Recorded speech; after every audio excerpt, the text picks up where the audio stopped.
श्री गोपाळ कृष्ण भगवान की जय। लीळा नंबर 165 चा उर्वरित भाग। राजाचा गुरु शपनिक त्याने राजाला सांगितले, मड्यात एक जोगी आले आहेत, त्यांच्या दर्शनाला राणी रोज जाते, तर तुम्ही तिला मनाई का करत नाही? राजाने राणीला विचारले, तुम्ही रोज कुठे जाता?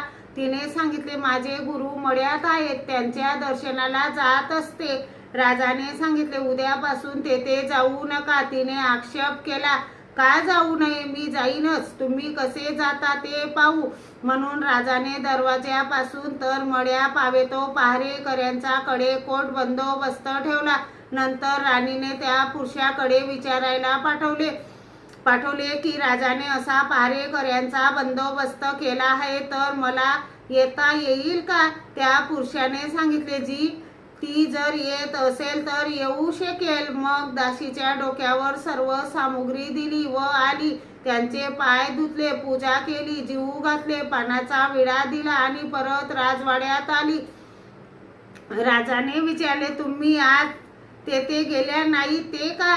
त्या राणीने सांगितले, मी तर जाऊन आली। एवढा पहारा असताना कशा जाऊन आल्या? तिने म्हटले, हा नव्हे, अमुका पहारेकरी अमुके ठिकाणी होता। मग राजाने पहारेकरांना बोलवले आणि विचारले, का रे ही गेली तेव्हा तुम्ही का गप्प होते? त्यांनी सांगितले, आम्ही राणीला जाताना बघितले, परत येताना बघितले, परंतु आमच्याकडून काही बोलले जात नव्हते, अडवले जात नव्हते। हे ऐकून राजाला फार आश्चर्य वाटले। राजाने राणीला विचारले, तुमचे गुरु आमच्या गुरुशी चर्चा करतील का?